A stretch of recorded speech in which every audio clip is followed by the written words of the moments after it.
امام یافعی رحمۃ اللہ تعالی نے اس کو لکھا بھی. آپ فرماتے ہیں یہ ہارون الرشید کا دور تھا اور کوئی بزرگ تھے تو انہوں نے دوران گفتگو نا ہارون کے لیے بڑے سخت الفاظ بول دیے.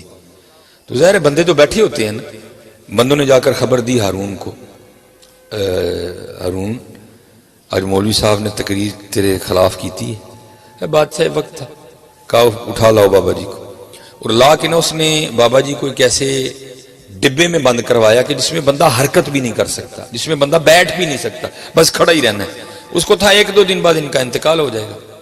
لیکن جو صبح آ کے اپنے دربار میں بیٹھا نا تو ایک سپاہی نے آ کر اس کو خبر دی, حضرت وہ جن بابا جی کو آپ نے ڈبے میں بند نہیں کروایا تھا وہ تو باہر گھوم رہے ہیں. وہ بڑا حیران ہوا, بھائی وہ کیسے باہر آ گئے؟ پھر دل میں خیال ہے میری سپاہ میں کو اس کا مرید ہوگا, اس نے نکال دیا ہوگا. کہتا جاؤ بابا جی کو لے کے آؤ. امام یافعی نے لکھا ہے کہ وہ بابا جی کو لے کے آئے. اب جو ہارون اور بابا جی کی آپس میں گفتگو ہوئی, وہ ہارون ان سے پوچھتا ہے بابا جی یہ آپ کو باغ میں کون لے کے گیا؟ اس کو تھا میری سپاہ میں سے کو لے کے گیا ہوگا. وہ آگے کہتے ہیں جس نے مجھے ڈبے سے نکالا. وہ پھر پوچھتا آپ کو ڈبے میں سے کس نے نکالا؟ آپ نے فرمایا جو مجھے باغ میں لے کے گئے. اب ظاہر ہارون بھی فاضل آدمی تھا, سمجھ تو وہ بھی گیا بات ہے کیا ہے. امام یافعی لکھتے ہیں سر پہ ہاتھ رکھ کے نہ کہتا ہے یہ کتنی عجیب بات ہے. آپ نے آگے سے فرمایا ہارون یہ تو بتا تیرے اور میرے رب کی کون سی بات عجیب نہیں ہے. ہاں جی, وہ لکھا ہے اس نے اپنے وزیر کو بلایا اور بلا کر کہتا ہے بابا جی کو میرے شاہی گھوڑے پہ بٹھاؤ اور ان کو پورے بغداد کا چکر لگواؤ, اور ساتھ ایک بندہ نا یہ اعلان کرتا جائے یہ وہ ہیں جن کو ہارون نے ذلیل کرنا چاہا, یہ وہ ہیں جن کو ہارون نے ذلیل کرنا چاہا اور اللہ نے ان کو عزت دی, اور ہارون کو بھی ان کی عزت کرنی پڑ گئی ہے. جسے حضرت جی وہ رکھے اس کا کون کچھ بگاڑ سکتا ہے. یہ ابھی یہ عسر کا رنگ ہے حضرت جی. آپ انشاءاللہ ان قریب پاکستان کے حوالے سے یسر کا رنگ بھی دیکھیں گے. دیکھنا اس ملک کو اللہ نے کتنی بہاریں عطا فرمانی ہے. اس لیے حضرت جی خوب جو ہے نا, اور اب صرف نعروں کی نہیں حضرت, اب کچھ عملی اقدام کرنے کی ضرورت ہے حضرت. وہ نعروں سے کو 2 قدم اب آگے نکلتے ہیں کہ 70 سال ہو گئے نعرے مارتے ہوئے, اب نعروں سے نہیں حضرت, اب تھوڑا سا عملی کام کرتے ہیں. اور عملی کام کیا کرنا ہے؟ وہی رنگ جو ہمارے بڑوں کا رنگ تھا حضرت. یہ میلاد شریف کا ماہ ہے بھئی, کوئی میلاد شریف ایک دن تو نہیں ہے نا, ایک دن قوم اٹھے نعرے مارے یہ وہ کر کے سو جائے. اور بھائی جب تک اس وجود میں جان ہے تب تک ہی میلاد ہے حضرت جی. ہاں وہ والا رنگ اور ہے, یہ والا رنگ اور ہے. وہ رنگ 12 ربیع الاول کا تھا, وہ ہم نے کر لیا. اب یہ رنگ ہے جو تا حیات چاہیے حضرت. اور وہ رنگ کیا ہے؟ وہ لکھا ہے کہ جب حضور نبی کریم علیہ السلام کا وصال ہو گیا نا, آپ نے پردہ فرما لیا, باقی تو زندہ ہے واللہ, تو زندہ ہے واللہ, میرے چشم عالم سے چھپ جانے والے حضرت ہیں.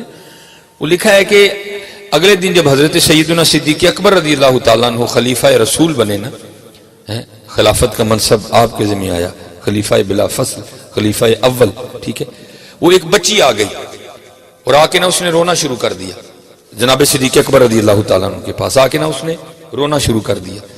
آپ نے اسے پوچھا کیوں رو رہی ہو؟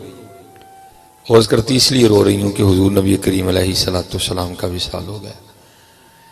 آپ نے فرمایا اگر تیرے رونے کی وجہ یہ ہے کہ حضور نبی علیہ السلام کا وصال ہو گئے تو پھر تجھے کیا بتاؤں اس وقت قلب ابو بکر پہ کیا گزر رہی ہے. قلب ابو بکر پہ کیا گزر رہی ہے. وہ کہتی نہیں ایک وجہ اور بھی ہے. آپ نے فرمایا وہ کیا؟ وہ عرض کرتی ہے اے خلیفہ رسول علیہ السلام, میں یتیم ہوں, میرے والد نہیں ہیں. کچھ عرصہ پہلے میری ماں کا بھی انتقال ہو گیا. میری ایک دادی ہے جو آنکھوں سے اندھی ہے, نابینا ہے, اور میں ہوں اور ہماری بکریاں ہیں. ان بکریوں کے دودھ پہ ہمارا گزر بسر ہوتا ہے. وہ دودھ بکتا ہے اور ہمارا چولہا جلتا ہے گھر میں. رو اس لیے رہی ہوں, دادی نابینا ہے, وہ دودھ نکال نہیں سکتی. میرے ہاتھ چھوٹے چھوٹے ہیں, مجھ سے دودھ نکلے گا نہیں. رو اس لیے رہی ہوں کہ جب تک حضور نبی علیہ السلام ہم نے اپنی حیات ظاہری کے ساتھ موجود تھے نا, اب روز تشریف لایا کرتے تھے اور ہمیں بکریوں کا دودھ نکال کے دیا کرتے تھے. ہمیں روز بکریوں کا دودھ نکال کے دیا کرتے تھے. اب رو اس لیے رہی ہوں کہ حضور نبی علیہ السلام کا تو وصال ہو گیا، اب ہماری بکریوں کا دودھ کون نکالا کرے گا. لکھا ہے کہ جناب سیدنا صدیق اکبر رضی اللہ تعالیٰ عنہ بھی رو پڑے. وَإِنَّكَ لَعَلَىٰ خُلُقٍ عَظِيمٍ، وہ نبیوں میں رحمت لقب پانے والا، مرادیں غریبوں کی بھر لانے والا، وہ اپنے پرائے کا غم کھانے والا. وہ لکھا ہے جناب سیدنا صدیق اکبر رضی اللہ تعالیٰ عنہ بھی رو پڑے. رو کے ناب اس لڑکی کو جواب کیا دیتے ہیں؟ آپ نے فرمایا تو نہ رو، حضور نبی علیہ السلام کا تو وصال ہو گیا، آپ نے تو رخ انور کو چھپا لیا، لیکن ابو بکر ابھی زندہ ہے، اور جب تک ابو بکر زندہ رہے گا تیری بکریوں کا دودھ اب ابو بکر آ کے نکالا کرے گا. اب پاکستان کو حضرت اسلام کی ضرورت ہے. کردار کا رنگ. وہ تو اقبال بھی کہتا نا، اقبال بڑا ہر جائی ہے، من باتوں میں موہ لیتا ہے، گفتار کا غازی بن تو گیا، کردار کا غازی بن نہ سکا. اب پاکستان کو حضرت ناروں کی نہیں، اب پاکستان کو کردار کی ضرورت ہے. آؤ حضرت جی خود میں کردار کا رنگ پیدا کرے. اور کردار کا رنگ میں کہتا ہوں حضرت جی انہوں نے صحیح ملا شریف کے مزے لوٹے، ان بزرگوں نے. حضرت بایزید بستامی علیہ الرحمہ حضرت جی، وہ لکھا ہے کہ حضرت ساری رات قیام فرمایا کرتے تھے. وہ ایک رات حسب معمول حضرت اپنے سین میں کھڑے قیام فرما رہے تھے، نوافل پڑھ رہے تھے، تلاوت قرآن کریم جاری و ساری تھی. آپ کو اپنے ساتھ والے گھر سے نہ رونے کی آواز آئی. وہ گھر کسی مسلمان کا گھر نہیں تھا، مجوسی کا گھر تھا، لیکن تھے آپ کے ہمسائے. ٹھیک ہے جی، رونے کی آواز آئی. اللہ حضرت ان کا خشوع اور خضوع اس قدر زیادہ پختہ تھا کہ سارا بستان بھی مل کے روتا تو ان کے خشوع خضوع میں کوئی حلل نہیں آتا تھا. لیکن دل اتنی پریشان تھا، خدا خیر کرے بچہ رو کیوں رہا ہے. لیکن محتاط لوگ تھے، رات کے وقت دروازے پہ دستک نہیں دی. جب دن نکلا نا گہما گہمی ہو گئی، پھر جا کے دروازے پہ دستک دی. وہ ایک عورت نے دروازہ کھولا. اسے پوچھتے ہیں تیرا خامن کدھر ہے، تو دروازہ کیوں کھول رہی ہے؟ وہ آگے سے کہتی ہے میرے خامن تو ایک سفر پہ گئے ہوئے ہیں. آپ نے فرمایا ساری رات تیرے گھر سے بچے کے رونے کی آواز آتی رہی، خیر تو ہے؟ وہ کہنے لگی میرے خامن جو وقت مجھے دے کے گئے تھے نا کہ میں اس وقت تک آ جاؤں گا، خدا خیر کرے پتہ نہیں کیا معاملہ ہے، وہ آ نہیں سکے، اور جو خرچہ مجھے دے کے گئے تھے وہ ختم ہو گیا. اب ان کی غیر موجودگی میں میرے گھر بچہ پیدا ہوا ہے، اور اب حال میرا یہ ہے کہ رات کو دیے میں تیل ڈالنے کے پیسے بھی نہیں تھے. رات کو گھر میں اندھیرا تھا، اندھیرے کی وجہ سے بچہ ساری رات روتا رہا ہے. آپ گھبرا گئے، بازار گئے، ضرورت کی اشیاء خریدی، لا کے اس کو دی، اور فرمانے لگے میں بھی دھیان رکھوں گا، لیکن اگر کسی چیز کی ضرورت ہے تو بھی بلا جھجھک کسی کو بھیج کے منگوا لینا. ٹھیک ہے جی. وہ وقت گزر گیا، خامن واپس لوٹ آیا. آ کے نہ وہ اس سے پہلا سوال یہی کرتا ہے میں لیٹ ہو گیا، پریشانی تو نہیں ہوئی؟ وہ کہتی بس ایک رات ہوئی پھر نہیں ہوئی. اب وہ پوچھتا ہے ایک رات کیوں ہوئی پھر کیوں نہیں ہوئی؟ وہ کہتی ہے ایک رات ایسی بھی آئی کہ میرے پاس اتنے پیسے بھی نہیں تھے کہ میں دیے میں تیل ڈال کے روشنی کر لیتی. گھر میں اندھیرا تھا، ساری رات بچہ روتا رہا. اگلے دن جو ہمارے ہمسائے ہیں نا بایزید، انہوں نے دستک دی، حال حوال پوچھا، میں نے سارا مدعا بیان کر دیا. پھر اس کے بعد انہوں نے کوئی تکلیف نہیں آنے دی. اچھا وہ کہتا ہے چلو باقی باتیں بعد میں ہوگی، پہلے میں بھی پھر حضرت کا شکریہ ادا کر کے آتا ہوں. شکریہ ادا کیا کریں حضرت جی، بندہ کو شکریہ ادا کرنے سے چھوٹا نہیں ہوتا بلکہ اور بڑا ہو جاتا ہے. حضرت میں حضرت جی 2 بار باہر گیا ہوں. ظاہر حضرت جی راستے میں چلتے چلتے بندہ بندے سے ٹکرا ہی جاتا ہے. حضرت ساڑھے ہاتھ ٹکراؤ نا تو کوئی گھور دینے تے باہر ٹکراؤ تے سوری سر ہمارے ہاتھ ساڑھے تو گھور دینے حضرت جی. لیکن وہ حضرت جی سوری کرتے نہیں تھکتے. حضرت جی معذرت کرنے سے کوئی بندہ چھوٹا نہیں ہو جاتا. حضرت جی اللہ ہو یہ شکریہ معذرت، حضرت لاؤ یہ انداز اپنے میں یار. وہ شکریہ ادا کرنے آیا. اس نے آگے دروازے پہ دستک دی، حضرت نے دروازہ کھولا اور کہتا حضور میں آپ کا ہمسایہ ہوں اور آپ نے میری غیر موجودگی میں میرے آل و یال پہ بڑی شفقتیں فرمائی، تو میں حاضر ہوں آپ کا شکریہ ادا کرنے کے لیے. سنو حضرت جی آج پاکستان کو اس رنگ کی ضرورت ہے. آج ضرورت ہے پاکستان کو. اب اس کو فرماتے ہیں یار شکریہ چھڑ دوں، بڑا ایک رات بچہ رویا نا تو پہلے منو دے معافی دے. آپ نے فرمایا تو شکریہ کو چھوڑ دے. میں نے شکریہ کے لیے کیا ہی نہیں، میں نے تو اللہ اور اللہ کے رسول کے لیے کیا تھا.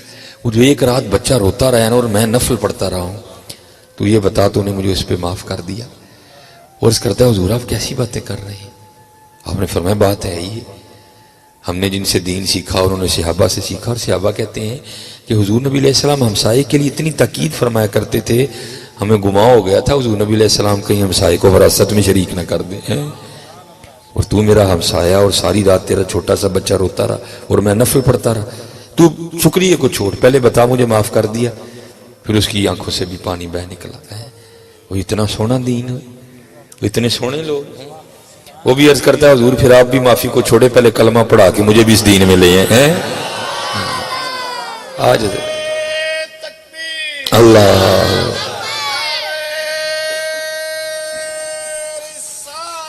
یا رسول اللہ زندہ زندہ۔